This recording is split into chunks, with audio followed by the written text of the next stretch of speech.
मराठा आरक्षण आंदोलन जे सामाजिक आंदोलन आहे ते मुंबईच्या दिशेने निघालेलं आहे आणि एक मोठ्या प्रमाणात या आंदोलनाला प्रतिसाद सुद्धा मिळालेला आहे. ऑल इंडिया पॅन्थर सेनेने कायम या आंदोलनाच्या बाजूने भूमिका घेतलेली आहे.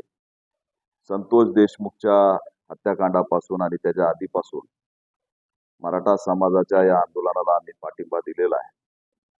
पण एकंदरीत गेल्या 10 वर्षात आंदोलक म्हणजे सरकारचा शत्रू अशी एक मानसिकता या राज्यात तयार झालेली आणि त्याच्यामुळे जिगावच्या प्रकल्पाला धरून एका शेतकऱ्यांनी जलसमाधीचा अल्टिमेटम दिलेला असताना सुद्धा सरकारने कोणतीही त्या ठिकाणी नैतिकता बाळगली नाही, प्रशासनाने नैतिकता बाळगली नाही आणि तो आंदोलक वाहून गेला. आणि आजही मनोज जरांगे आणि त्यांचं जे काही आंदोलन आहे 2 महिन्यापासून सातत्याने अल्टिमेटम देऊन सुद्धा त्यांच्या आंदोलनाकडे गांभीर्याने बघितलं गेलं नाही. आज हे आंदोलन निघालेलं असताना आम्हाला कुठेतरी शंका निर्माण होते की याच्यात सरकारने त्या आंदोलनाचं स्वागत केलं पाहिजे.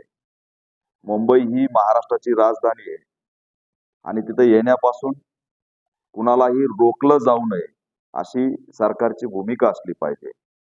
आणि आंदोलन काही पहिल्यांदा होत नाही. नाशिकवरून शेतकऱ्यांचं किसान आंदोलन जे निघालं होतं त्यात लाखो आदिवासी आणि शेतकरी सामील होते.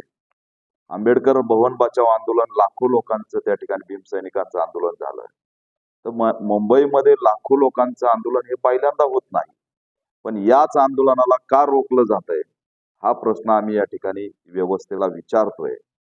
आज आम्हाला काही बॅनर दिसतात सरकारच्या आणि भाजपच्या वतीने मुंबईच्या दिशेने लादलेले.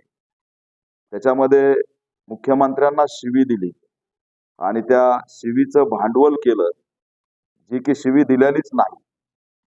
मराठवाड्याच्या मायबोलीतून जो शब्द आहे तो शब्द आला असेल पण त्यात सुद्धा त्याचं एक नेरेटिव्ह सेट करून आज मुंबईमध्ये भाजपाकडून काही मुख्यमंत्र्याच्या फोटोसहित बॅनर लागलेले आणि त्याच्यामुळे आम्हाला शंका आहे की मुंबईमध्ये मराठा आंदोलकासोबत दगाफटका होण्याची शक्यता नाकारता येत नाही.